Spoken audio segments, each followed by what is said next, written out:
కనుక ఈరోజు దేవుని చిత్తం అనగా ఏంటటువంటి విషయాన్ని మనం నేర్చుకున్నాం.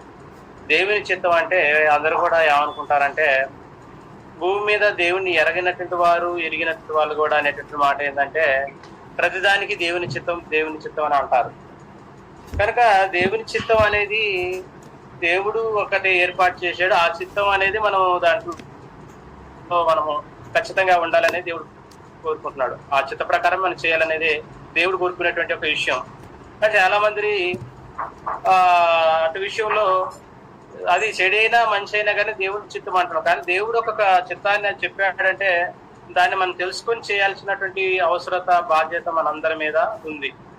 కనుక దేవుడు ఇచ్చినటువంటి అవకాశాన్ని బట్టి మనము బైబిల్ గ్రంథంలో నుంచి మత్తయి సువార్త 7వ అధ్యాయము 21వ వచనంలో యేసుక్రీస్తు వారు చెప్పినటువంటి మాటను మనం జాగ్రత్తగా 21వ వచనం, ప్రభువా ప్రభు అని నన్ను పిలిచి ప్రతి వాడును పరలోక రాజ్యంలో ప్రవేశింపడు గాని పరలోకమందున నా తండ్రి చిత్త ప్రకారం చేయవాడే ప్రవేశించు. చూడండి, అందరూ పిలుస్తున్నారు కానీ ఏది ఆయన యొక్క తండ్రి యొక్క చిత్తం అనేది ఉంది. ఆ చిత్తాన్ని మనం తెలుసుకోవాలి.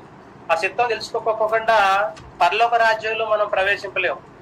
కనుక పిలుస్తున్నారు. ప్రపంచంలో ఉన్నటువంటి వారందరూ ఎరిగినటువంటి వారు పిలుస్తారు, ఎరగినటువంటి వారు కూడా ఉన్నారు. ఎరిగినటువంటి వాళ్ళు కూడా తెలుసుకోవాల్సింది ఏంటంటే, తండ్రి యొక్క చిత్తాన్ని ఒకటి దేవుడు మన కొరకు ఏర్పాటు చేశాడు. అది క్రీస్తు ప్రభు వారు దాన్ని నెరవేరటానికి తన ప్రాణత్యాగం చేసి మనందరి కొరకు తను ప్రాణాన్ని అర్పించి తిరిగి 3వ దినాలు లేవడం జరిగింది. కనుక తన చిత్తాన్ని నెరవేర్చే విషయంలో తను ఎంతో త్యాగం చేశాడు. సమస్తమని కూడా తను ఏర్పాటు చేశాడు. కనుక ఇక్కడ ఇచ్చినటువంటి యొక్క మాటలో నుంచి మనం దేవుని యొక్క తండ్రి చిత్త ప్రకారం చేయవాడే ఎక్కడ పరలోక రాజ్యంలో ప్రవేశించాలి. పరలోక రాజ్యంలో ప్రవేశించాలన్నటువంటి ఆశ మనందరికీ ఉంది. అలాగే ప్రతి ఒక్కరూ దేవుని ఎరిగినటువంటి వారందరూ కూడా దేవుడి యొక్క రాజ్యంలో పోవాలన్నటువంటి ఆశ కూడా ఉంది. కనుక ఇంత ప్రయాసపడి మన యొక్క బ్రదర్ సూర్యతేజ్ గారు ఏర్పాటు చేసినటువంటిది దేవుని యొక్క మాటలు వినపడం వల్ల అందరూ కూడా ఆత్మీయంగా బలపడుతూ దేవునికి దగ్గర అవుతారా అన్నటువంటి ఆలోచన కూడా ఉంది. కనుక దేవుని యొక్క చిత్తం ఏంటి అంటే, తండ్రి యొక్క చిత్తం పిలవటం అన్నటువంటిది కాదు, కానీ ప్రభు అని నన్ను పిలుచు ప్రతి వాడును పరలోక రాజ్యంలో ప్రవేశింపడు కానీ పరలోక మందున నా తండ్రి చిత్త ప్రకారం చేయవాడే ప్రవేశించు. ఏంటి యొక్క తండ్రి చిత్తాన్ని అన్నటువంటి విషయాన్ని దేవుని గ్రంథంలో నుంచి మనం నేర్చుకోవడానికి ప్రయత్నం చేద్దాం. కనుక ఏది ఆయన చిత్తం అన్నటువంటి యేసు ప్రభువు చెప్పారు ఈ మాట. కనుక ఆ చిత్తాన్ని ఎవరెవరు నెరవేర్చారన్నటువంటి విషయాన్ని దేవుని యొక్క వాక్యంలో నుంచి మనము పరిశీలన చేద్దాం. ఒకసారి లూకా సువార్తలో చెప్తుంటాడు, యేసుక్రీస్తు వారే చెప్తాడు 6వ అధ్యాయం, దాంతో కూడా బైబిల్లో కొత్త నిబంధన లూకా సువార్త 6వ అధ్యాయము 46వ వచనాన్ని మనం ఒకసారి చూసినట్లయితే దేవుని యొక్క వాక్యాన్ని ఇక్కడ మనకు చాలా పరిశీలనగా చూద్దామే. 46వ వచనం, 6వ అధ్యాయము 46వ వచనాన్ని చూద్దామే. ఇక్కడ అనేకమైనటువంటి ఒక మంచి విషయాలు చెప్తుంటాడు యేసుక్రీస్తు వారు. గుడ్డివాడి గురించి, తనకుంటున్నటువంటి వాళ్ళందరూ కూడా ఎదుటివాడి యొక్క కంటిలో ఉన్నటువంటి నలుసు అని చెప్పిన తర్వాత ఏం చెప్తాడంటే 46వ వచనం, నేను చెప్పిన మాట ప్రకారం మీరు చేయక ప్రభు నన్ను పిలుచుట ఎందుకు ఉంటుంది. జరిగినటువంటి విషయాలు చెప్పిన తర్వాత నేను ఏం చెప్పానో మీరు చేయాలంటున్నాడు. నన్ను పిలవటం కాదు కానీ నా ఎద్దకు వచ్చేవాడు నా మాటలు వినాలంటున్నాడు. అంతేకాకుండా పిలవటం కాదు కానీ చేసేటటువంటి విషయంలో మనం జాగ్రత్తగా ఉండాలన్నటువంటి విషయం అంటున్నాడు. అలా అంటున్నటువంటి ఆయన ఇంతటి వాడు ఎలా ఉంటుందంటే, బండ మీద కట్టినటువంటి ఒక విల్లుని పోలి ఉంటుంది. కనుక బండ మీద మనం కట్టినటువంటి విల్లు ఎలా ఉంటుందంటే, అది చాలా పునాది, అది స్ట్రాంగ్ గా ఉంటుంది కనుక అది కూలిపోయేటటువంటి అవకాశం ఉండదు. కనుక పిలుసు చెప్పి నేను చేయకోకుండా చిత్తం అంటున్నాం. మనం కూడా చాలా మంది దేవుడిని ఎరగని వాళ్ళు కూడా అదే అంటారు, దేవుని చిత్తం అండి అంతా దేవుని చిత్తం అంటారు. ఎరిగినటువంటి మనం కూడా దేవుని చిత్తం అంటే దేవుని చిత్తం అనేది ఒకటి ఉంది. అది యేసు ప్రభు వారు నెరవేర్చాడు. అది మనకు కూడా భూమి మీద ఉన్నటువంటి అపొస్తలులు నెరవేర్చాడు. మనకి బాధ్యత పెట్టి మనం కూడా నెరవేర్చాల్సినటువంటి అవసరత ఉంది. కనుక ఆ చిత్తం అనేటువంటి దేంట్లో విషయాన్ని మనం చెప్పుకుంటున్నాం. కాబట్టి ఇక్కడ ఏమన్నాడు, మీరు చేయగా ప్రభు నన్ను పిలుచుటేందుకు నా దగ్గరకు వచ్చిన మాటలు విని వాటి చొప్పున చేయ ప్రతి వాడును ఎవరిని పోలి ఉండడంట, బండ మీద కట్టినటువంటి విల్లుని పోలి. కాబట్టి అది ఏమైతుందంట, పునాది గట్టిగా ఉంటుంది, దానికి ఎంతగా ప్రమాదం జరిగేటటువంటి అవకాశం కూడా. కాబట్టి మన విశ్వాస జీవితంలో కూడా ఒక స్థిరమైనటువంటి వ్యక్తులుగా ఉండాలనేది దేవుడు మనల్ని కోరుకుంటున్నాడు. అదే విషయాన్ని ఇంకొక విషయాన్ని లూకా సువార్త 13వ అధ్యాయంలో మరొకసారి చూద్దాము. 13వ అధ్యాయం 22 నుంచి ఒకసారి దేవుని యొక్క గ్రంథంలో, కొత్త నిబంధనల గ్రంథంలో నుంచి మనం కొన్ని మాటలు చదువుకోవటానికి ప్రయత్నం చేద్దామే. లూకా సువార్త 13వ అధ్యాయము 22 నుంచి దేవుని యొక్క వాక్యాన్ని మనం చూస్తే అక్కడ దేవుడి రాజ్యం గురించి చెబుతూ అది ఎలా ఉంటది అనేటువంటి విషయాన్ని కూడా చెప్పిన తర్వాత యేసుక్రీస్తు వారు ఆయన యెరూషలేమునకు ప్రయాణమై పోతున్నాడు అనమాట. బోధించు పట్టణంలో గ్రామంలో సంచారం చేయుచుండెను. ఏం చేస్తున్నాడు యేసు ప్రభు వారు? చూడండి, తను ఎక్కడ కూడా భౌతికంగా తను శరీరధారిగా ఉంటున్నప్పుడు తండ్రి చెప్పేటటువంటి మాటలు ఏదైతే ఉంది తండ్రి ఆ మాటలను చెప్పడానికి మానవుల కొరకు తను ఎంతగా ప్రయాసపడుతున్నాడు, ఎంతగా మానవుని రక్షించేటటువంటి విషయంలో ఖాళీగా లేడు. కాబట్టి మనం ఏం చేస్తామంటే మనకి ఇచ్చినటువంటి సమయాన్ని మనము ఏదైనా ఒకసారి కొంతమంది ఏం చేస్తుంటారంటే మనకి ఇచ్చినటువంటి ఆదివారం అనుకోండి 2 గంటలు ప్రార్థనకు పోయి రాగానే సరే 2 కానీ 3 గంటలు అనుకోండి, తర్వాత ఏం చేస్తామంటే ఆ రోజు మనముగా ఏదంటే దీనికి ఏదో తినటానికో దానికో మనం ఎక్కువగా ప్రయత్నం చేస్తుంటాం. కానీ చూడండి, ఇక్కడ యేసుక్రీస్తు వారు చెప్తున్నటువంటి మాట మనం ఆయన యెరూషలేమునకు ప్రయాణమై పోవచ్చు, బోధించు పట్టణంలోను గ్రామంలోను సంచారం చేయుచుండెను. ఒకటి ప్రభువా రక్షణ పొందులో ఫస్ట్ లో స్టార్టింగ్ లో ఎలా ఉంటే దేవుని యొక్క వాక్యాన్ని అంగీకరించడం, మేలుల కోసం నమ్ముకునేటువంటి వాళ్ళు ఎక్కువగా ఉంటున్నారు, స్వస్థతల కోసం, అలాగనే భూమి మీద ఐశ్వర్యాలు సంపదలు లేకపోతే అనేకమైనటువంటి భౌతిక సంబంధమైనటువంటి వాటిని ఎదుగుకేటటువంటి వారుగా ఉంటున్నారు. కాబట్టి యేసుక్రీస్తు వారు చెప్తున్నాయా రక్షణ పొందేటటువంటి వాళ్ళు కొద్దిమంది అని అడిగితే ఆయన ఇరుకు ద్వారం ప్రవేశించి పోరాడేవాడు అనేకులు ప్రవేశింప జూతురు కానీ వారి వల్ల కాదని మీతో చెప్తున్నాను. అంటే ఏదైతే దేవుని యొక్క మార్గం ఉందో, ఏదైతే నీతి మార్గం ఉందో, ఏదైతే అనేకమైనటువంటి ఏది వచ్చినప్పటికీ దేవుడు కలిగినటువంటి నీవు అన్నిటిని సహించుకొని దేవుని యొక్క వాక్యం చూసుకుంటూ మీ యొక్క విశ్వాస జీవితంలో దాన్ని కొనసాగించాల్సినటువంటి అవసరత దేవుడు మనకి ఇచ్చాడు.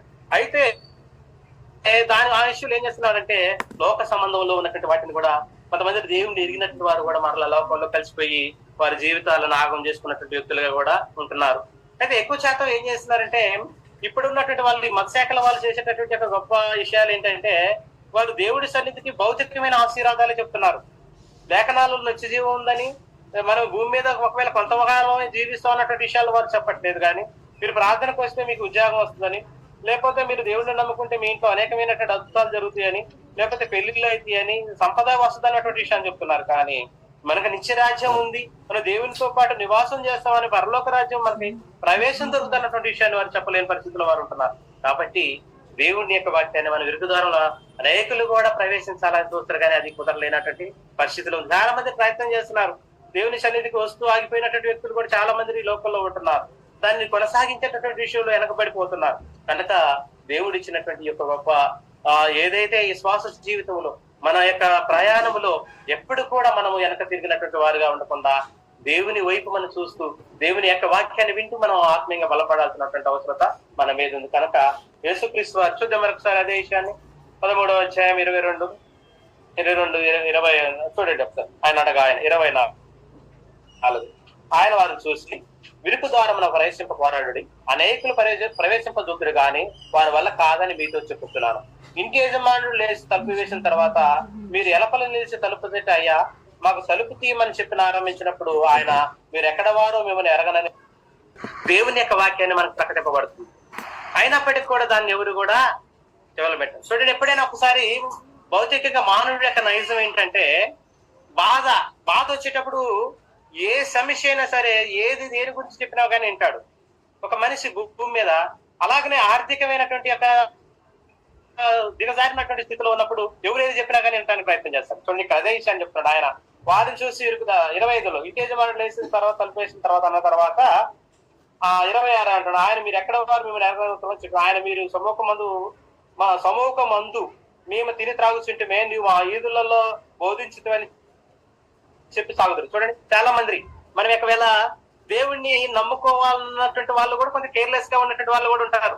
ఒకవేళ ఈదుల్లో ఎక్కడ ఏదో ఒక సందర్భంలో మనం ఒక కూడికి పెట్టినప్పటికి కూడా వీళ్ళకి ఇంతేలేండి, ఇది ఏదేలాంటి ఇది ప్రయోజనకరమైనది, ఇది నిత్యజీవం అని, దేవుడు సత్యవంతుడని, ఆయన సర్వసృష్టికర్త అన్నటువంటి విషయాన్ని వారు ఎరగనటువంటి పరిస్థితుల్లో ఉంటున్నారు. కాబట్టి ఇక్కడ దేవుని యొక్క వాక్యాన్ని మనం పరిశీలన చేసినట్లయితే వీధులలో చెప్పినప్పుడు వాళ్ళు ఏం చేస్తున్నారంటే చాలా మంది ఇప్పుడు లేదా నోవ కాలంలో జరిగినటువంటిది, అలాగే యేసుక్రీస్తు వారి కాలంలో జరిగినటువంటి ఆయన రాకడ గురించి చెప్పినప్పుడు కూడా ఆ విషయాన్ని మనకు తెలియపరుస్తుంటాడు. కనుక ప్రియమైనటువంటి యొక్క దేవుని యొక్క బిడ్డలారా, దేవుని యొక్క చిత్తం అనేది దేవుడు మన వరకు ఉన్నది. అప్పుడు చూడండి 7:7 అంటాడు. అప్పుడు ఆయన మీరు ఎక్కడ వారు మిమ్మల్ని ఎరగనని మీతో చెప్పుతున్నాను, అక్రమం చేయి మీరు అందరు నా యొద్ద నుండి తొలగిపోరని చెప్పాను.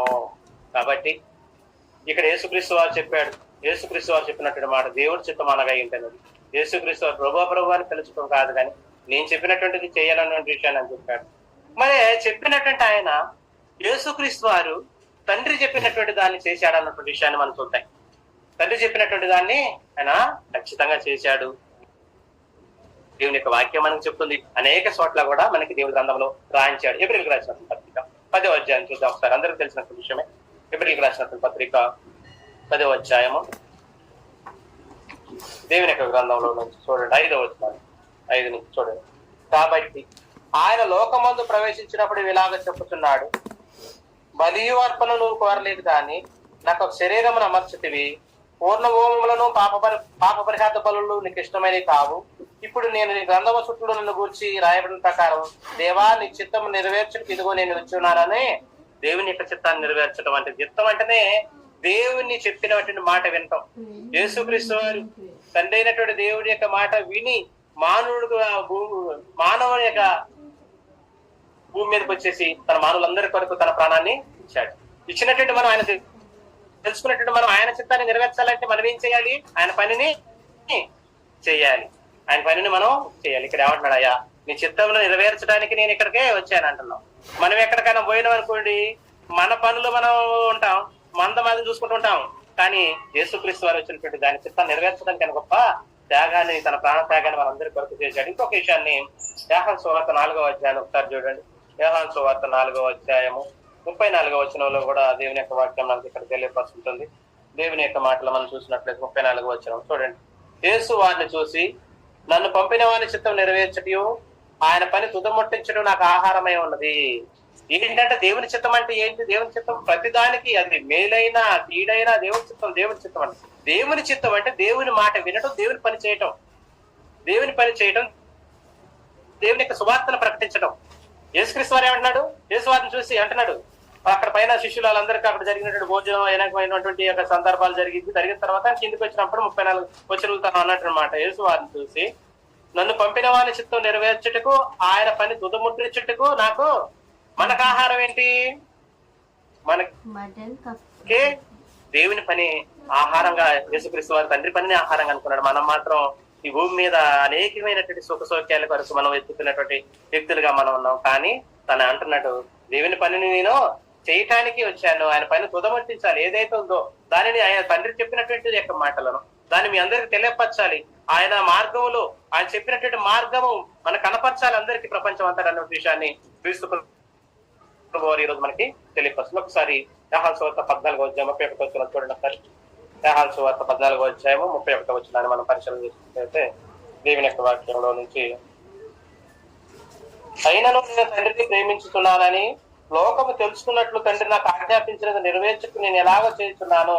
ఏదైతే నేను ప్రేమిస్తున్నానో, ఏదైతే తండ్రి అయినట్టు దేవుడు నాకు చెప్పాడు, దాన్ని నెరవేర్చుటకు నేను వచ్చానటువంటి విషయాన్ని ఆయన మనకు తెలియపరుస్తున్నాడు. కాబట్టి మన చిత్తములో మన యొక్క నిర్ణయాన్ని, మన పనులు మనం నెరవేర్చుకుంటున్నాం. మనకున్నటువంటి యొక్క ప్రయాసపడుతూ మన భూమి మీద ఉన్నటువంటి మన జీవనోపాధి కొరకు మనం ప్రయాసపడుతున్నాం. కానీ నిత్య జీవాన్ని కొరకు, నిత్య జీవాన్ని ఇచ్చేటటువంటి యొక్క ఈ మాటలను ప్రపంచానికి మనం చెప్పాల్సినటువంటి బాధ్యత భూమి మీద ఉన్నటువంటి ప్రతి మానవుడికి ఉంది. తెలవనటువంటి వారికి ప్రకటించాల్సినటువంటి బాధ్యత మనందరి మీద ఉన్నటువంటి విషయాన్ని కూడా జ్ఞాపకం చేసుకోవాలి.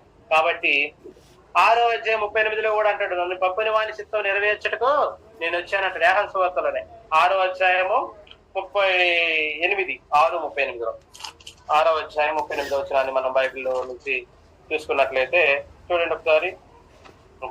నా ఇష్టం నెరవేర్చటకు నేను రాలేదు, నన్ను పంపిన వాని చిత్తం నెరవేర్చక సర్వలోకమున దిగి వచ్చింది అంటున్నాడు. అంటే యేసుక్రీస్తు వారు తండ్రి చిత్తాన్ని చేశాడు.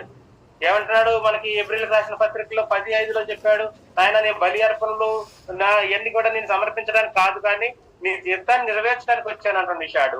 యోహాను సువార్తలో చెప్పాడు, 14:31లో చెప్పాడు, 6:35లో కూడా నా ఇష్టం అంటాడు. మనం నా ఇష్టం అంటాం, కానీ యేసుక్రీస్తు వారు తన ఇష్టాన్ని ఎక్కడా కూడా కనపరచలేదండి. తన ఇష్టాన్ని ఎక్కడా కూడా కనపడదు. మనం ఏదైనా సరే భూమి మీద ఉన్నటువంటి మనం ఏం చేస్తుంటే నా ఇష్టం అండి ఇది అని అనుకుంటాం, కానీ నా ఇష్టాన్ని కాదు, కానీ తండ్రి చిత్తాన్ని నెరవేర్చడానికి నేను వచ్చాను. అయితే యేసుక్రీస్తు వారు చేసినటువంటి దేవుడి చిత్తం ఏమిటి? ఏంటి అసలు ఆయన చిత్తం? తండ్రి అయినటువంటి దేవుడు చెప్పినటువంటి చిత్తం ఏంటి, ఏమై ఉన్నదో మనం గమనించాల్సినటువంటి అవసరం కూడా ఉంది. ఒకసారి ఏంటంటే ఆయన చిత్తం చేయడానికి వచ్చినటువంటి విషయాన్ని మనం చూసుకున్నట్లయితే లూకా సువార్త 19వ అధ్యాయంలో చూడండి, మనందరికి పరిచయమైనటువంటి వాక్యమే, పరిచయమైనటువంటి నశించిన దాన్ని ఎదుక రక్షించుటకు ఏమంటున్నాడండి?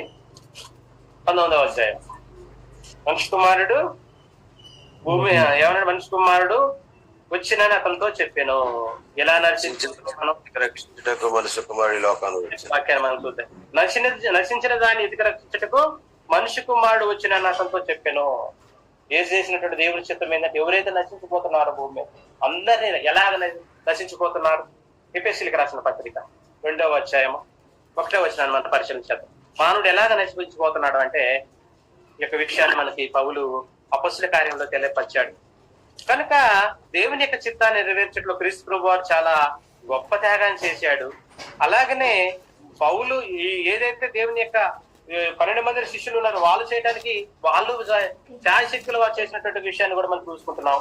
ఇక్కడ ఎలాగున్నా అంటే ఎలాగ నశించిపోతున్నాం విషయాన్ని అపొస్తలుడైన పౌలు ఎఫెసీయులకు రాసినటువంటి పత్రిక 2వ అధ్యాయము 1వ వచనం చూసినట్లయితే, మీ అపరాధముల చేతను పాపం చేతను మీరు చచ్చిన వారై ఉండగా ఆయన మిమ్మల్ని క్రీస్తు కూడా ఎలాగ చచ్చిపోయినట? ప్రాణం లేకుండా కాదు, మన అపరాధముల చేత పాపముల చేత చచ్చిపోయడం. వీటికి ఏంటి మందు?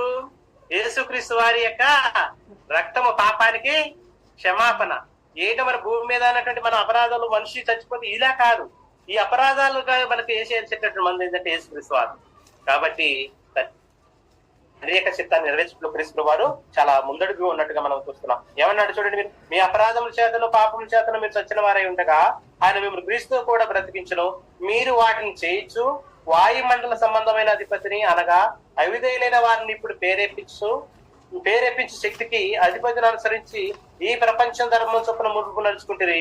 వారితో కలిసి మనందరము శరీరం ఎక్కయు మనసు ఎక్కయు కోరికలు నెరవేర్చుకునుచు మన శరీరాశలను అనుసరించి మునుపు ప్రవర్తించు కడమ వారి వలె స్వభావ సిద్ధముగా దైవోగ్రతకు పాత్రమై ఉంటుంది. అయినను దేవుడు కరుణా సంపూర్ణుడై ఉండి మనము మన అపరాధముల చేత చచ్చిన వారి ఉండినప్పుడు సైతం మన ఎడల చూపిన తన మహా ప్రేమ చేత మనల్ని క్రీస్తు కూడా బ్రతికించినంట. గతంలో ఉన్నట్లయితే మనం అందరం కూడా పాపం చేత ఉన్నమంట. అయితే ఇది ఎలాగంటే చూడండి, శరీరాశలతో మనం నడిచాం. అనేకమైనటువంటి ఆలోచనలు, చెడ్డ తలంపుల చేత మనం ఉన్నాం. ఏదైతే భౌతికంగా దేవుడిచ్చినటువంటి ఈ దేహంతో అనేకమైనటువంటి యొక్క దేవునికి వ్యతిరేకమైనటువంటి కార్యకలాపాలు చేసిన కాబట్టి దీనికి ఏంటయ్యా అంటే యేసుక్రీస్తు ద్వారా మనల్ని ఏం చేశాడంట? బ్రతికించాడు. తండ్రి చిత్తం చేయటంలో యేసుక్రీస్తు వారు చాలా గొప్ప పని చేసినట్లుగా మనము చూసుకుంటున్నాం. ఒకసారి మనం మత్తయి సువార్తలో కూడా చూస్తాం. ఏదైతే 100 గొర్రెల గురించి చెప్పేటప్పుడు 99 వాటిని వదిలిపెట్టి ఒకదాని కోసం వెతకడాలి. అంటే పోయిన లేనటువంటి ఒక మనిషి, పాపి అయినటువంటి మనిషి మారాలని, దేవుని యొక్క సన్నిధికి నడిపింపబడాలని దేవుని యొక్క ఆశ ఉన్నది. కనుక అలాగనే చూసినట్లయితే ఒకసారి అపొస్తలుల కార్యము 13వ అధ్యాయం చూద్దామే. అపొస్తలుల కార్యములు 13వ అధ్యాయాన్ని మనం పరిశీలన చేసినట్లయితే దేవుని యొక్క వాక్యాన్ని మనం ఇక్కడ పరిశీలనగా చూద్దామే. దేవుని యొక్క చిత్తంలో నెరవేర్చుటకు యేసుక్రీస్తు వారు తను ఎంతగా మనం చేసినట్లుగా దేవుని యొక్క వాక్యాన్ని మనం చూసుకుంటున్నాం. 13వ అధ్యాయము 42వ వచనం చూడండి. ఒకసారి ఏమంటున్నాడు ఇక్కడ? పౌలు బర్నబాకు జరిగినటువంటి గొప్ప సందర్భాన్ని గురించి మనం చెప్తున్నారు. వారు సమాజ మందిరంలో వెళ్ళుచుండగా ఈ మాటలు మరసటి తమతో చెప్పమని జనులు ఎదుర్కొన్నారు. మీరు చెప్పినటువంటి మాటలు వినాలన్నటువంటి వాళ్ళు వాళ్ళు వెళ్తున్నప్పుడు మాకు చెప్పండి, మీరు మనం చెప్పారు కదా, నేను చెప్పారు కదా అన్నటువంటి వాళ్ళు అక్కడ ఉన్నట్టు జనం అడుగుతున్నారు పౌలుని బర్నబాను. అయితే 43 వచ్చిన చూడండి, సమాజ మందిరంలోని వారు లేచిన తర్వాత అనేకులు యూదులను, భక్తి పరులైనట్టు యూద మత ప్రవేశులను పౌలును బర్నబాను వెంబడించారు. వీరు వారితో మాట్లాడుతూ దేవుని కృపయందు నిలకడగా ఉండవాలని వారిని హెచ్చరించారు. ఆయన దేవుని చిత్రం అంటే ఏంటి? దేవుడి కృపయందు నిలకడగా ఉండాలి. తర్వాత 44 మరుసటి విశ్రాంతి దినం దాదాపు పట్టణంతో దేవుని వాక్యం వినుటకు కూడి వచ్చారు. వినాటం, దేవుని వింటాం. తండ్రి మాట యేసుక్రీస్తు వారు విన్నారు. అపొస్తలుల మాట ఏదైతే అక్కడ ఉన్నటువంటి వాళ్ళందరూ ఆయా సంఘాలలో ఉన్నటువంటి క్రీస్తు సంఘాలు, ఆయా ప్రదేశాల్లో పట్టణాల్లో ఉన్నటువంటి వాళ్ళందరూ కూడా విన్నారు. ఈ రోజు మనకిచ్చినటువంటి బాధ్యత, మనం కూడా ప్రకటన చేయాలి. దేవుని యొక్క వాక్యాన్ని వినటాన్ని వినిపించడానికి మన శాయశక్తులుగా చేయాల్సినటువంటి ప్రయత్నం కూడా ఉందన్న విషయాన్ని వాళ్ళు చెప్తున్నారు. ఏమన్నాడు? 44 మరుసటి విశ్రాంతి దినం దాదాపుగా పట్టణంతో దేవుని వాక్యం వినుటకు కూడి వచ్చారు. యూదులు దేవుని యొక్క మాట వినాలి. దేవుని చిత్తం అంటే దేవుని యొక్క మాట వినాలి. పిలిస్తే కుదరదు. మన దేవుని యొక్క వాక్యం మత్తయి సువార్త 7:21 ప్రభువా ప్రభువా నన్ను పిలిచి ప్రతి వాడు పరలోక రాజ్యంలో చేరడు కానీ తండ్రి చిత్త ప్రకారం చేయవాడే. తండ్రి చిత్త ప్రకారం యేసు ప్రభువారు చేశాడు. ఆయన నీ చిత్తాన్ని నెరవేర్చడానికి వచ్చాను, నేను నా పని నిమిత్తం కాదు కానీ నీ పని నిమిత్తం వచ్చాను అంటున్న విషయాన్ని అక్కడ ఆయన చాలా స్పష్టంగా మనకి యోహాను సువార్తలో చెప్పాడు. అలాగనే లోకా సువార్తలో జరిగినటువంటి విషయాన్ని మనం చూసుకున్నాం. ఇక్కడ దేనికి యేసుక్రీస్తు వారు వచ్చారంటే నశించడానికి. ఎలా నశించుతున్నాడు మానవుడు అంటే అపరాధముల చేత, పాపముల చేత మనం ఉంటున్నటువంటి మనల్ని క్రీస్తు ద్వారా మనకి రక్షణ కలగజేశాడనే విషయాన్ని కూడా అక్కడ దేవుని యొక్క వాక్యాలు మనం చూసుకుంటున్నాం. అలాగనే చూసినట్లయితే ఎలాగొచ్చాడని చూడండి ఒకసారి. పేతురు రాసినటువంటి పత్రిక 2వ పత్రిక 3వ అధ్యాయము దేవుని యొక్క వాక్యాన్ని మనం చూసుకుందాము. పేతురు రాసినటువంటి 2వ పత్రిక 3వ అధ్యాయాన్ని మనము దాంట్లో నుంచి దేవుని యొక్క మాటలు చూద్దాం. 3వ అధ్యాయము 3:9 ఎందుకు వచ్చాడు అన్నటువంటి విషయాన్ని చెప్పినట్టయితే, కొందరు ఆలస్యమనించుకున్నట్లు ప్రభు తన వాగ్దానం గురించి ఆలోచించేవాడు కాడు కానీ ఎవడను నశింపవలన నిశ్చయింపక అందరూ మారు మనసు పొందవాలని కోరుచు మీ ఎడల దీర్ఘశాంతం గలవాడే ఉన్నాడు. చూడండి దేవుని యొక్క ఎందుకు చాలా మంది అంటారు మన చిన్నతనం నుంచి. మేము కూడా చిన్నప్పుడు ప్రార్థన పోయేటప్పుడు యేసుప్రభువారు వస్తారు అనే ఆకాశంకి వెళ్ళి చూసేటట్టు. కానీ దేవుని యొక్క చిత్తంలో ఉన్నటువంటిది ఏంటంటే అందరూ కూడా మారాలని మనకు మనంగా తెలుసుకున్నట్టు మనం ఉంటే అలా కాదు. కానీ ఈ సువార్తని అందరికీ తెలియపరచాలి. యేసుప్రభువారు చెప్పినటువంటి మీరు సర్వలోకానికి వెళ్ళండి, సర్వ సృష్టికి సువార్త ప్రకటించండి, నమ్మినటువంటి వాడు రక్షింప, నమ్మని వానికి శిక్ష విధింపదు. కాబట్టి కొందరు ఆలస్యం అంటే దేనికి ఆలస్యం అవుతుంది అన్నటువంటి విషయం మనం పరిచయం చేసినట్లయితే ఎవరు నశింపవాలని నిశ్చయింపక అందరూ మారు మనసు పొందాలన్నటువంటి విషయాన్ని అంటున్నారు. చాలా మంది మారు మనసు లేనటువంటి వారుగా ఉంటున్నారు ఈ లోకంలో. మారు మనసు లేకుండా వారి జీవితాలలో ఇప్పుడు టీనేజ్ పిల్లలు అయినట్లయితే అనేకమైనటువంటి చెడు అలవాట్లకి లోనవుతున్నారు. వారి దగ్గర ఉన్నటువంటి యొక్క ఈ సెల్ ఫోన్ కు ఉన్నటువంటి యొక్క ప్రాధాన్యత దేవుని మాటలకి వినటానికి అంత అవకాశాన్ని ఇవ్వట్లేదు, వినటానికి అంత ఇంట్రెస్ట్ కూడా చూడట్లేదు. కనుక ఎందుకు యువత ఈ రోజు అంతగా చెడిపోవడానికి ప్రథమ కారణం ఏంటంటే మన చేతిలో ఉన్నటువంటి యొక్క మొబైల్. ఎందుకంటే అక్కడ అనేకమైనటువంటి వస్తున్నాయి. వాళ్ళు దానికి ఆకర్షితులైపోయి వారి జీవితాల్లో కూడా ఏం జరుగుతుందో కూడా తెలియనటువంటి వారు, ఒకే ఇంట్లో ఉన్నటువంటి వాళ్ళు తలొక శైలి ఉన్నా కానీ మాట్లాడుకున్నటానికి కూడా టైం లేనటువంటి యొక్క పరిస్థితిలో ఉంటున్నారు. కనుక ఎవరు కూడా నశించుకోవద్దని దేవుని యొక్క ప్రేమ ఎందుకు యేసుక్రీస్తు వారు రాకడాల్సి అవుతుందంటే నశించుకోవద్దని, అందరూ మారు మనసును పొందాలని, అందరూ క్రీస్తు యందు విశ్వాసించి నిత్య జీవంలో ఉండాలన్నటువంటి యొక్క దేవుని యొక్క కోరికను, తండ్రి యొక్క కోరికను యేసుక్రీస్తు వారు నెరవేర్చట్లో ఆయన ఉంటున్నాడు అన్న విషయాన్ని మనం గమనించాలి. కాబట్టి ఏదైతే మనల్ని ఇబ్బందికరమైనటువంటిది ఉందో, ఏ విషయం అయితే మనల్ని ఆటంకపరుస్తూ దేవునికి దూరం చేస్తున్నట్టు వాటిని మనం దూరం చేసుకుంటూ దేవుని యొక్క మాటలు మనము వినటానికి గాని చదవటానికి గాని ఆసక్తి కలిగి ఉండాలన్నటువంటి విషయాన్ని కూడా ఇక్కడ మనము జ్ఞాపకం చేసుకుంటున్నాం. అయితే ఇంకొక విషయాన్ని మనం జ్ఞాపకం చేసుకున్నట్లయితే ఎందుకు యేసుక్రీస్తు వారు వచ్చాడంటే అందరికి తెలిసినటువంటి మాట తిమోతికి రాసిన 1వ పత్రిక 1:10. ఎందుకు వచ్చాడు ఆయన? దేవుని యొక్క చిత్తం నెరవేర్చడానికి ఎలా ఉన్నారంట మానవులు? ఆయన ఎవరిని రక్షించడానికి వచ్చాడు? చూడండి 1వ అధ్యాయం 15వ వచనం చూడండి. పాపులను రక్షించడం క్రీస్తు లోకంకి వచ్చిందని వాక్యం నమ్మదగినది, పూర్ణ అంగీకారముకు యోగ్యమనై ఉన్నది. అట్టి వారిలో నేను ప్రధానుడును, ఆయనను నిత్యజీవ నిమిత్తం తనను విశ్వసింపబో వారికి నేను మాదిరిగా ఉండేలాగా యేసుక్రీస్తు తన పూర్ణమైన దీర్ఘశాంతమును ఆ ప్రధాన పాపనైన నాయను కనపరిచినట్టు నేను కనికరింపబడితేనే ఏమంటున్నాడండి? దేవుడి చిత్తంలో నెరవేర్చడం ఏంటంటే పాపను క్రీస్తు లోకానికి వచ్చినట్టు. కాబట్టి మన రాకడకి మనం పోతున్నటువంటిది మనల్ని ఎవరిని రక్షిస్తున్నాం అన్నటువంటి విషయాన్ని మనం గమనించాలి. పాపలను రక్షించడం కొరకు యేసుక్రీస్తు వారు రక్షించుతున్నటువంటి మానవుణ్ణి దేవుని యొక్క మార్గములో ఉన్నటువంటి దేవుని మార్గంలోకి నడిపించడం కొరకు ఈ ఆజ్ఞ ఉన్నది. కనుక చాలా మంది ఈ రోజు దేవుని యొక్క జ్ఞానం లేకుండా అనేకులు కూడా ఏం చేస్తున్నారంటే వారి జీవితాలని మధ్యలోనే దాన్ని ముగించుకోవడానికి ప్రయత్నం చేస్తున్నారు. వారి యొక్క జీవితాన్ని దేవుడిచ్చినటువంటి ఆయుష్కాలాన్ని కూడా వారి దానికి వ్యతిరేకంగా పోతూ వారి జీవితాన్ని నాశనం చేసుకుంటున్నారు. కాబట్టి దేవుడిని తెలుసుకోవాలనేది తండ్రి చిత్తాన్ని యేసుక్రీస్తు వారు మనందరికీ బయలుపరుస్తున్నాడు. అదేగా అపొస్తలులు కూడా మనకు తెలియపరుస్తున్నారు. కనుక అలాగే నేను చూసినట్లయితే నశించినట్లు ఆత్మను బ్రతికించడం దేవుని యొక్క మాట అవసరమై ఉన్నది.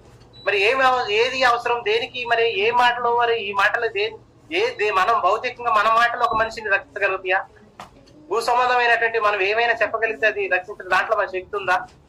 భూ సంబంధమైనటువంటి వాటిలో మనం ఎంత ప్రయత్నం చేసినప్పటికీ పోదు. కానీ దేవుని యొక్క వాక్యానికి గొప్ప శక్తి ఉన్నటువంటి విషయాన్ని మనము గమనించాల్సినటువంటి అవసరం కూడా ఉంది. దేవుని యొక్క వాక్యానికి ఎంత శక్తి ఉందంట చూడండి ఒకసారి.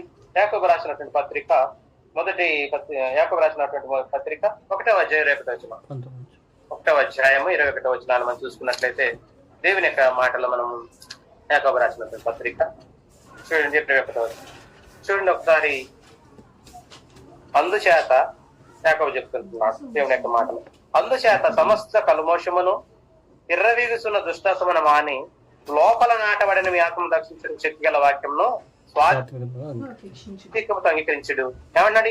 ఏది మరి దేనికి ఏ మాటలు వింటేనే ఆత్మ రక్షింపబడుతుంది?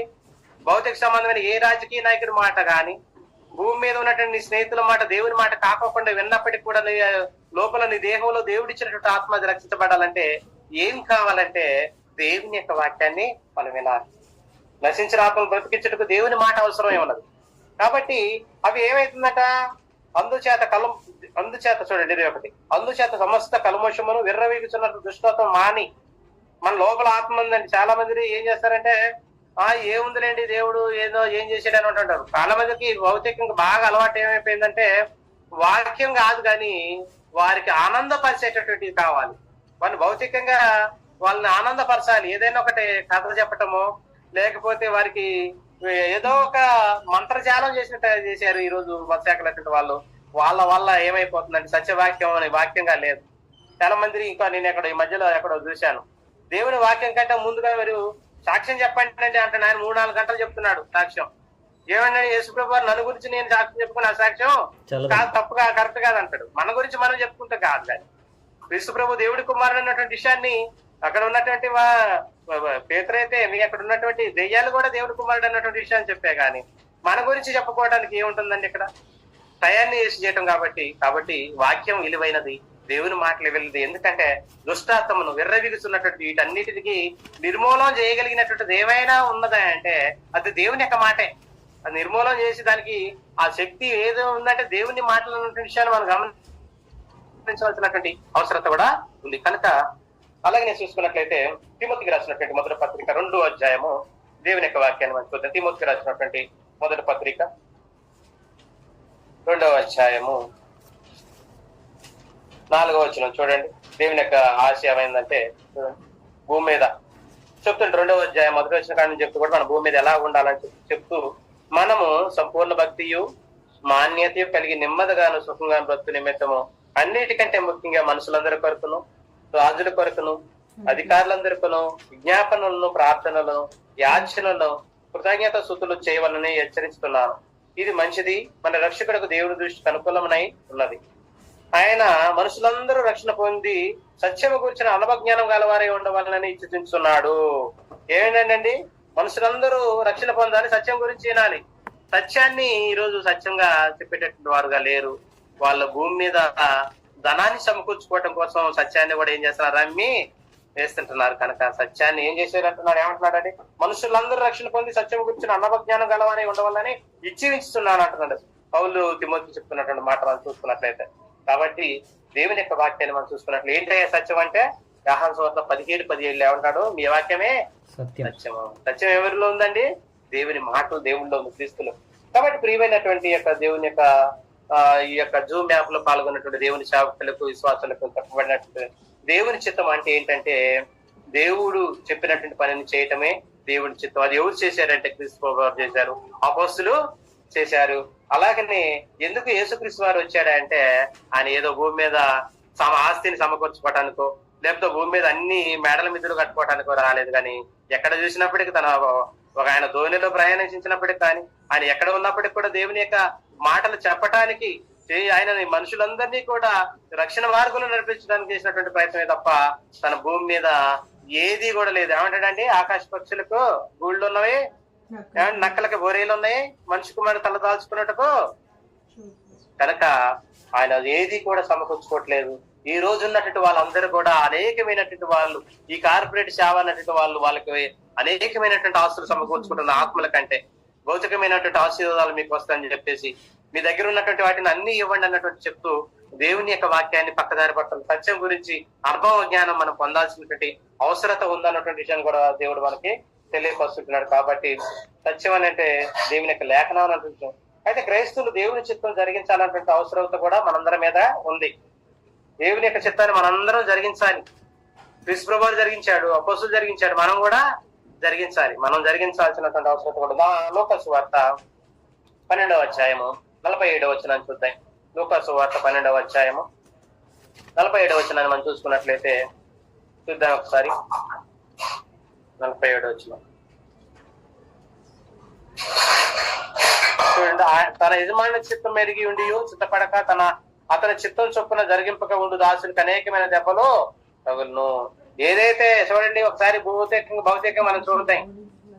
మనకి మనం అందరూ కూడా సరే, ఇక్కడ ఉన్నటువంటి వారు సార్లు అందరూ కూడా జాబ్ చేసేటటువంటి వారు ఉన్నారు. మన పై అధికారి మనకి ఏదైతే చెప్పాడో దాన్ని మనం చేయకపోతే మనకి ఏం చేస్తాడండి, మెమో వేస్తాడు. ఒక జీతగాడు అనుకుంది పల్లెటూరులో, తనకి ఒక యజమానుడు ఉన్నాడు, తనకి పొలం బొమ్మన్నాడు, లేకపోతే ఏదైనా ఒకటి చేయమన్నాడు. చేయమన్నప్పుడు తను చేయకోకుండా వ్యతిరేకిస్తే ఏం చేస్తావు, వాడిని తిట్టతాడు. కాబట్టి దేవుడి యొక్క చిత్తం ఏంటో మనం గమనించాల్సినటువంటి అవసరం కూడా ఉందన్నటువంటి విషయాన్ని మనం దేవుడు మన కొరకు రాయించాడు. మత్తయి సువార్త 12వ అధ్యాయం ఒకసారి చూద్దాం. 12వ అధ్యాయము 47-50. మత్తయి సువార్త 12వ అధ్యాయము 47 వచనం నుంచి 50 వచనాలు మనం చదువుకుందాం. యేసుక్రీస్తు వారు అంటున్నాడు చూడండి 45. ఆయన జనసమూహంతో ఇంకా మాట్లాడుచుండగా ఇదిగో ఆయన తల్లి సహోదరులు ఆయనతో మాట్లాడవరచు ఎలపలకే నిలిచిండదు. అప్పుడు యేసు ప్రభు వారేమో అక్కడ ఉన్నాడు జనసమూహంలో, ఈ తల్లిదండ్రులు ఏమో బయట నిలబడి ఉన్నారు. అప్పుడప్పుడు ఇదిగో నీ తల్లియు నీ సహోదరులు నీతో మాట్లాడవాలని ఎలపలు నిలుచున్నారని ఆయన చెప్పారు. అయా మీ అమ్మ మీ నాన్న వచ్చారు రాని మీరు అని చెప్పారు. ఆ విషయాన్ని తెలియపరిచారు. అప్పుడు అంటున్నాడు, అందుకు ఆయన తనతో ఈ సంగతి చెప్పిన వారిని చూసి నా తల్లి ఎవరు నా సహోదరులు ఎవరు అని చెప్పి తన శిష్యుల వైపు చేయి చాపి ఇదిగో నా తల్లియు నా సహోదరులు పరలోకమందున నా తండ్రి చిత్తము చొప్పున చేయవాడే నా సహోదరుడును నా సహోదరియు నా తల్లియు అని. దేవుడి యొక్క చిత్తం ఎవరంటండి, వాళ్ళు ఏం చెప్తారు, ఆయన పిలుస్తారు రాండి అయ్యా మీ అమ్మ మీ నాన్న వచ్చిన మొత్తంలో ఉన్నారో అంటే లేదు అని. ఎవరైతే దేవుని యొక్క చిత్త ప్రకారం మనందరూ కూడా ఆయనకి సహోదరులమై ఉన్నటువంటి విషయం చాలా గొప్ప మాటలండి అవి. చేయి చాపి ఇదిగో నా తల్లియు నా సహోదరు, వాళ్ళ పక్కన ఉన్నటువంటి వాళ్ళని శిష్యులకు వెళ్ళి చూస్తున్నాడు. అంతేకాకుండా ఆ తల్లి యొక్క అక్కడ ఉన్నటువంటి వారందరి వైపు చూసి చెప్పినటువంటి మాట వేసుకుంటున్నారు 48వ వచనంలో. అందుకైనా తనతో ఈ సంగతి చెప్పిన వారిని చూసి నా తల్లి ఎవరు నా సహోదరులు ఎవరు అని చెప్పి తన శిష్యుల వైపు చేయి చాపి ఇదిగో నా తల్లియు నా సహోదరులను పరలోకమందు నా తండ్రి చిత్తం చొప్పున చేయవాడే నా సహోదరుడును నా సహోదరి నా తల్లి అనడం. కాబట్టి ఎవరికి ప్రాముఖ్యత ఇచ్చాడు, పరలోకమందు ఒక తండ్రి చిత్తాన్ని క్రీస్తు ప్రభువు నెరవేర్చడానికి వచ్చాడు. అంతేకాకుండా పిలిచినటువంటి వ్యక్తి మిమ్మల్ని భౌతికంగా ఒక అన్నటువంటి వాళ్ళు వచ్చారా అంటే వాళ్ళు కాదు, కానీ ఇక్కడ పరలోకమందు ఉన్నట్టు తండ్రి చిత్తం ఉంది, దానిని తెలుసుకొని దాని ప్రకారం మీరు నడుచుకుంటూ బాగు సహోదరులు అవుతారన్న విషయాన్ని అక్కడ ఆయన తెలియపరిచినట్టుగా దేవుని యొక్క వాక్యం మనకి తెలియపరుస్తుంది. కాబట్టి ప్రియమైనటువంటి దేవుని యొక్క చావుకులైనటువంటి వారిని అలాగనే ఉన్నటువంటి బిడ్డలందరికీ కూడా ప్రత్యేకంగా దేవుని చిత్తాన్ని జరిగించాల్సిన అవసరత మనందరి మీద ఉంది. అలాగనే ఏం చేయాలి మన చిత్తం ఆయన యొక్క చిత్తం అంటే సర్వలోకానికి వెళ్ళి మనము సువార్తను ప్రకటించాలి, అందరికి దేవుని యొక్క మాటలు తెలియపరచాలి.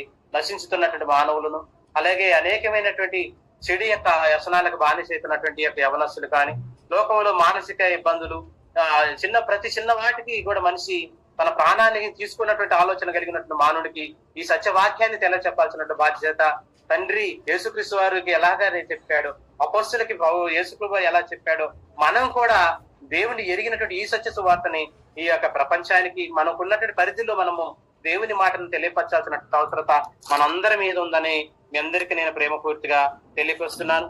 కాబట్టి మన ప్రియులు సూర్యతేజ గారు వారు చేస్తున్నటువంటి ఈ ప్రయత్నంలో నన్ను కూడా భాగస్వాముడు చేసి ఇక వాక్యాన్ని పంచుకునే విషయంలో వారు ఇచ్చినటువంటి ఈ గొప్ప అవకాశాన్ని బట్టి వారికి ప్రత్యేకంగా వందనాలు. మా ప్రియులు అంజయ్ గారు మా యొక్క మిత్రులు, దేవుని యొక్క పనిలోను మాకు సహకారిగా ఉంటున్నటువంటి మిత్రులు కూడా వారు కూడా ఇటు ప్రయత్నంలో కూడా ఉంటూ మమ్మల్ని ప్రోత్సాహపరుస్తున్నటువంటి మీ అందరికి కూడా ఇంత యొక్క అవకాశాన్ని సమయాన్ని మీరందరూ కూడా ఒకవేళ భౌతికంగా మనకిచ్చినట్టు పనులు ఉదయకాల సమయం నుంచి ఇప్పటి వరకు మీరు 5 గంటల వరకు పోయించినప్పుడు కూడా ఈ సమయాన్ని మీరందరినీ ఐక్యపరచడంలో ప్రయత్నం చేసినటువంటి మన ప్రియులు సూర్యతేజ గారికి అంజయ్య గారికి నేను పేరు పేరున వందనాలు తెలియజేస్తూ తండ్రి యొక్క చిత్తం ఏంటంటే దేవుని యొక్క మాట వింటూ ఈ మాటలు అనేకలు చెప్తూ రక్షణలోకి మనం నడిపించాల్సినటువంటి అవసరత మీద ఉందనేటువంటి విషయాన్ని మనం గమనించాలని ఓపికతో ఉన్న మీ అందరికీ పేరు పేరున వందనాలు తెలియజేస్తూ నేను ఇంతతో వాక్యాన్ని ముగిస్తున్నాను.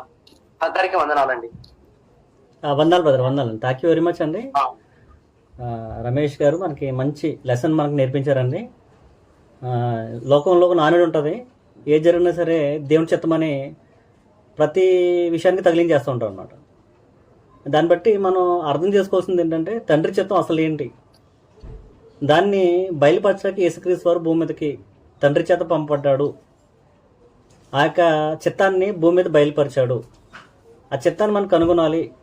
అది కనుగొని దాని ప్రకారంగా ప్రతి మానవుడు రక్షణలోకి అడుగుపెట్టాలి, రక్షింపబడాలి, ఆత్మ సంబంధంగా జీవించాలి అన్నదే దేవుని చిత్తం అండి. ఇల్లు కొనుక్కున్నానండి దేవుని చిత్తము అని, లేకపోతే ఉద్యోగం వచ్చిందని దేవుని చిత్తము, దేవుని కృప అని ప్రతిదానికి భౌతిక సంబంధమైన ఆశీర్వాదాలకి ముడిపెట్టేస్తూ ఉంటారు అన్నమాట. దేవుడు ప్రతి మానవాళ్ళని ఒకే రకంగా చూస్తున్నారండి. సర్వమానవులు, ప్రతి భూమి మీద ఉన్న ప్రతి వ్యక్తి దేవుని పిల్లవాడే, దేవుడు సృష్టించిన వాడేనండి. దేవుడు ప్రతి ఒక్కరికి ఆశీర్వదిస్తున్నాడండి. వారే దేవుని పిల్లలైన వారు దేవుని దగ్గర తిరిగి రావాలన్నదే దేవుడు కోరిక అనమాట. రావాలి, దేవుని చిత్తాన్ని నెరవేర్చాలి, దేవుడి యొక్క ఆలోచన నెరవేర్చాలి దేవుని పిల్లలైన వారు. కొంతమంది అంగీకరిస్తారండి, స్వీకరిస్తారు, తిరిగి వస్తారండి. కొంతమంది రారు, అలాగే ఉంటారు. కానీ దేవుడు తన ఉనికిని, తన యొక్క ఆశీర్వాదాలని ప్రతి ఒక్కరిపై ఉంచుతున్నాడండి. ఉదాహరణకి వర్షం కురుస్తుందండి, అన్యుల మీద కురుస్తుంది, దేవుని పిల్లల మీద కురుస్తుంది. సూర్యుడు ఉంటాడండి, తన కాంతి ప్రతి ఒక్కరి మీద వస్తాడు. అలాగా ఆశీర్వాదాలు దేవుడు ప్రతి ఒక్కరికి ఇస్తాడండి, దేవుళ్ళు ఇస్తాడు. కానీ దేవుడి చిత్తం ఏంటంటే పరలోక సంబంధమైన అనుభవాన్ని భూమి మీద జరిగించాలన్నదే దేవుని చిత్తం అనమాట. ముఖ్యంగా దేవుడి చిత్తం ఎక్కడ జరుగుతుందంటే మత్తయి సువార్త 6వ అధ్యాయంలో యేసుప్రభువు ప్రార్థన చేస్తారండి. భూమి మీద దేవుని చిత్తం జరగట్లేదంట. ఎక్కడ జరుగుతుందంటండి దేవుని చిత్తం? ఆయన ప్రార్థన నేర్పిస్తారండి, శిష్యులకి ప్రార్థన నేర్పిస్తారండి. దేవుని ప్రార్థన నేర్పిస్తారండి. మత్తయి సువార్త 6వ అధ్యాయంలో 10వ వచనంలో 9-10 కానీ చదువుకుంటే, కాబట్టి మీరు ఎలాగో ప్రార్థన చేయండి, పరలోకమందు మా తండ్రి, నీ నామం పరిశుద్ధపడిన గాక, నీ రాజ్యం వచ్చిన గాక, నీ చిత్తం పరలోకమందు నెరవేరినట్లు. All about the thing is God's will is fulfilling in the heaven అంటే దేవుని యొక్క పరలోకంలోనే దేవుని చిత్తం నెరవేర్చబడుతున్నారు, భూమి మీద నెరవేర్చబట్టలేదంట. యేసు ప్రభు వారు కూడా అదే చెప్పేశారు ప్రార్థనలో. అక్కడ నెరవేరుతుంది అయ్యా, భూమి మీద నెరవేర్చబట్టలే, భూమి మీద కూడా నెరవేరాలి అన్నది దేవుడి యొక్క ఆకాంక్ష అండి. యేసుక్రీస్తు వారు కూడా అదే ప్రార్థన చేశారండి. అదేంటంటే దేవుని చిత్తాన్ని కొత్త నిబంధనగా, అపోస్తుల బోధగా పుటం వేసి చక్కగా రాసేసి గ్రంథస్థం చేసి మన చేతిలో పెట్టారనమాట. దాన్ని ఆచరించి దాని ప్రకారంగా చేయవలసిందే దేవుని చిత్తం అనమాట. కొత్త నిబంధన దేవుని చిత్తం అండి. అది పరలోకంలో చేయబడుతుంది. కొత్త నిబంధన ఏంటంటే భౌతిక సంబంధంగా ఆశీర్వాదాలు కాదండి. పరలోకంలో ఏం జరుగుతుందండి? దేవదూతలు ఉన్నాయి. ఉదాహరణకి దేవదూతలు ఉన్నాయండి, కోటానికి దేవదూతలు ఏంటంటే అక్కడ వారికి స్వేచ్ఛ లేదన్నమాట. కానీ దేవుని చిత్తాన్ని నెరవేరుస్తున్నారు వాళ్ళు. కీచిన బొమ్మలు అనమాట. చేయమంటే చేయాలి, చేయకూడదని చేయకూడదు. కానీ భూమి మీద మానవుడైన మనకు స్వేచ్ఛ ఉందండి. కానీ మనం ఏం చేస్తామన్నమాట, దేవుని చిత్తాన్ని చేయట్లేదండి. అంటే పరలోకంలో దేవదూతలకు స్వేచ్ఛ లేనప్పటికీ అవి ఎలా లోబడుతున్నాయో, దేవుని చిత్తాన్ని నెరవేరుస్తున్నాయో, నిత్యము అనిత్యము రాత్రింబగళ్ళు అవి దేవుణ్ణి పరిశుద్ధుడు కొనియాడుతున్నాయో, అవి వాటికి స్వేచ్ఛ లేనప్పటికీ దేవుని పిల్లలైన మనము స్వేచ్ఛ ఉంది, అన్నీ ఉన్నాయండి, స్వతంత్రం ఉంది. కానీ స్వతంత్రాన్ని మనం వినియోగించుకుని మనం ఏం చేస్తున్నామంట, సద్వినియోగపరచుకోవట్లేదండి. దేవునికి మళ్ళీ మహిమ చెల్లించట్లేదండి. మహిమ ఎలా చెల్లించాలంటే కొత్త నిబంధన ప్రకారంగా మనం సహోదరులు చెప్పారండి. యేసుక్రీస్తు వారు దేవుడు వాక్యాన్ని బయలుపరిచారు. ఆ వాక్యం ద్వారా మనం జీవించి, ఆ వాక్య ప్రకారం జీవించి కొత్త నిబంధన సంబంధాలుగా దేవుని చిత్తాన్ని నెరవేర్చమన్నదే కరెక్ట్ అనమాట, అసలైందనమాట. చాలా మంది పాట కూడా పాడతారండి, ఎన్ని తలచినా ఏ జరిగినా జరిగేది నీ చిత్తమే అని. మన ఇష్టానుసారం బ్రతికేసి మనం దేవాని చిత్తం జరగాలని ఎలా జరుగుతుందండి? దేవుడు మనకి స్వేచ్ఛ ఇచ్చారన్నమాట. ఆ స్వేచ్ఛ భూప్రపంచంలో కానీ, సృష్టి యావతులు కానీ, పరలోకంలో కూడా లేదండి.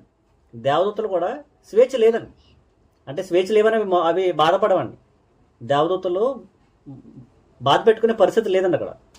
కానీ భూమి మీద మనకు స్వేచ్ఛ ఉంది కాబట్టి దేవుని చిత్తాన్ని చేసుకునే అవకాశం, దాన్ని ఎన్నుకునే అవకాశం భూమి మీద ఉందండి. ఇరుకు మార్గము, విశాల మార్గం, 2 మార్గాలు ఉన్నాయి. 13వ అధ్యాయం చెప్పారండి లోకరాజు సువార్త. ఇరుకు మార్గాన్ని ప్రవేశించే వాళ్ళు రక్షణ పొందుతారంట, విశాల మార్గం వెళ్ళిన వాళ్ళు నశించిపోతారంట. అంటే ఇరుకు మార్గంలో ప్రవేశించాలి. అంటే ఇరుకు మార్గం ఏంటండి? ఈనాడు క్రీస్తు యొక్క సంఘాన్ని కానీ, అపోస్తుల బోధన కానీ, కొత్త నిబంధన కానీ, దేవుని చిత్తాన్ని కానీ స్వీకరించడానికి మానవుడు ఇష్టపడ్డాడు. అది కష్టంగా ఉంటుంది అనమాట. వీళ్ళేంటి దీవెనలు ఉండమంటారు, ఆశీర్వాదాలు ఉండమంటారు, లేదు నెత్తిమీ చెయ్యని అంటారు, స్వస్థతలు లేవంటారు, వరాలు లేవంటారు, ఇంకా రకరకాలుగా ఇదేంటి స్త్రీలు మాట్లాడరు, పండగలు లేవంటారు, పబ్బాలు లేవంటారు, ఆహ్లాదకరంగా వాతావరణం ఇక్కడ కనిపించదంటే అది దేవుడి చిత్తం అనమాట. ఆహ్లాదంగా లేనప్పటికీ, నా జీవితం ఏమైపోయినా సరే నా శరీరము దినదినము ఏమైపోతుందంటే కృషించి బాహ్య పురుషుడు కృషించిపోతున్న అంతటి పురుషుడు ప్రతిదినము అభివృద్ధి చెందనంటాడు. అలాగా మన ఆత్మ సంబంధమైన జీవితం కోసం మనం వేగిరపడే దేవుడి చిత్తం అనమాట. అది నలిగిపోతున్న శరీరంలో గాయాలున్న ముళ్ళున్న ఇబ్బంది ఉన్న దేవుడు విడిచిపెట్టండి. దేవుని కృప మనకు ఉంటుందండి. ఏమున్నా ఏమి లేకపోయినా దేవుడికి లోబడి నడిచే దేవుని చిత్తాన్ని ఎరిగి దాని ప్రకారం జీవించడమే దేవుని చిత్తం అన్నమాట. అది గొప్పగా అంటే చాలా నీట్గా ఎక్స్ప్లెయిన్ చేశారని సహోదరులు. దాన్ని నేను కొన్ని విషయాలు నేను క్లుప్తంగా నేను కలపాలని ప్రయత్నం చేశాను. మన కొత్త నిబంధన అనేది దేవుని చిత్తం, అపోస్తుల బోధన అనేది దేవుని చిత్తం. పరలోకపు వాతావరణాన్ని భూమి మీద నేరుగా యేసుక్రీస్తు వారు సంఘం అనే వ్యవస్థలో ఏర్పాటు చేశారండి. సంఘంలో పరలోక వాతావరణం కనబడాలండి. సంఘంలో స్థానిక సంఘాలు ఎటువంటి వాతావరణం కనబడాలి? పరలోక వాతావరణం. పరలోకంలో ఏం జరుగుతుందంటే దేవుని చిత్తం జరుగుతుందంట. భూమి మీద సంఘంలో కూడా దేవుని చిత్తం జరగాలని. అదేంటంటే కొత్త నిబంధన అనే చిత్తం. కష్టం వచ్చినా నష్టం వచ్చినా సహోదరుల మీద విభేదాలు వచ్చినా వాళ్ళు గొడవలు ఆడుకోకూడదండి. సమాధాన పడిపోతూ ఐక్యత పడిపోతూ క్షమించుకుంటూ క్షమాపణ భావంతో వెళ్ళవలసిన దేవుని చిత్తం అనమాట. కొత్త నిబంధన అదే ఎంత చక్కగా రాశాను. కొత్త నిబంధన యేసుక్రీస్తు వారి ద్వారా దేవుడు అద్భుతం అనమాట. లోకరాజు సువార్త ఆరోగ్యం మన సహోదరులు చదివినిపించారండి 46 వచనం. ఆ పై వచనం చదివితే ఒకరి పట్ల ఒకరు ఎలా ఉండాలో తీరు దేవుని చిత్తం ఎట్లా ఉందన్న విషయం తెలియపరిచారు. అది చాలా థ్యాంక్ యూ బ్రదర్. సహోదరులు రమేష్ గారు మనకు చక్కని విషయాలు మనకి చాలా very very very thank you brother. మంచి విషయాలు తెలియపరిచారు. అది నానుడు కాదండి దేవుని చిత్తం అంటే. కొత్త నిబంధన అపోస్తుల బోధ క్రీస్తు యొక్క సంఘము. దాని ప్రకారంగా కష్టమున్నా నష్టమున్నా నా జీవితం భౌతికంగా ఏమైపోయినా ఆత్మ సంబంధంగా నేను అభివృద్ధి చెందాలనే ఆలోచన కలిగి ముందు కొనసాగడమే దేవుని చిత్తం అంట. అలాగా జీవించారు అపోస్తులు. అలా జీవించారు ఎవరో ఆదిమ క్రైస్తవులని. అపోస్తుల కార్యాలు 8వ అధ్యాయంలో అక్కడ సంఘానికి బహుశ్రమలు కలిగినప్పుడు ఏం చేశారంటే వాళ్ళు చెదిరిపోయారంట. చెదిరిపోతే ఏమైపోయారంట? చెదిరిపోవడం అంటే ఏంటండి? ఓ పిల్లోడిటు, ఓ పిల్లెటు, తల్లిటు, తండ్రిటు వెళ్ళిపోతే వాళ్ళు ఏం చేశారంట? పిల్లలు ఎత్తుక్కోలు బాధపడలేదండి. చెట్ల కింద కూర్చొని వాళ్ళు సువార్తను ప్రకటించుకుంటూ పోయారంట. వాళ్ళ యొక్క గురి ఏంటంటే పరలోకం. వారి గురి ఏంటంటే యేసుక్రీస్తు వారు నేర్పించిన బాట, కొత్త నిబంధన, దేవుని చిత్తం నెరవేర్చాలన్న భావన వాళ్ళు ఉంది. కాబట్టి వాళ్ళు అపోస్తులు కాదండి, యేసుక్రీస్తు వారు తిరిగిన వారు కాదండి, ఆదిమ సంఘస్థులండి, సంఘంలో ఉన్న సభ్యులండి. చెదిరిపోతే వాళ్ళు ఏం చేశారంట? సువార్తను ప్రకటించుకుంటూ ప్రబలించుకుంటూ పోయారంటండి. అంటే వాట్ ఏ వండర్ అనమాట అది. అంటే ఆ వండర్ఫుల్గా వాళ్ళు జీవించారండి వాళ్ళు. మనం కూడా ఆ వండర్ని మనం స్వీకరించి వండర్ఫుల్గా జీవించవలసిన ఆవశ్యకత ఈనాడు బైబిల్ పెట్టుకున్న మనకి, లేకపోతే క్రీస్తు సంఘంలో ఉన్న కనీసం మనకు ఉండాలండి. మనం కూడా ప్రతిదినము దేవుని యొక్క వాక్యం మనకు అందబడుతుందండి. ప్రతిదినము మనం బలపడుతూ దేవుళ్ళు ఎదుగుతూ ముందు కొనసాగాలని దేవుని చిత్తాన్ని మనకి అదే చిత్తం అండి. దేవుని చిత్తం అండి. కష్ట నష్టాలు ఉన్న ఇబ్బందులు ఉన్నా దేవుడి వైపు చూసుకుంటూ దేవుడిని స్తుతిస్తూ మహింపరుస్తూ ఈ స్వేచ్ఛని దేవుడికి అప్పగించు. పౌలు గారు అంటారండి, నేను పౌలు వల్లే పేతురు కేఫా వల్లే నేను వివాహం చేసుకుని ముందుకు వెళ్తాక నాకు స్వేచ్ఛ లేదనుకుంటారా? అన్ని స్వేచ్ఛ ఉంది కానీ అన్నిని చేయడానికి నేను తగదు అంటున్నాడు. అంటే వండర్ఫుల్ లెసన్, వండర్ఫుల్ బుక్ అనమాట అండి కొత్త నిబంధన. అదే దేవుని చిత్తం అనమాట. దాని మీద చదువుతున్నప్పుడు కానీ ధ్యానం చేస్తున్నప్పుడు కానీ దేవుని చిత్తమని దాని ప్రకారంగా చేయాలని, కష్టమన్నా నష్టమన్నా దేవుని చిత్తాన్ని చేసి మన భూమి మీద మన జీవితాన్ని ముగించుకుని వెళ్ళిపోవాలన్నదే దేవుని చిత్తం. అందరికీ వందాలండి. Thank you very much.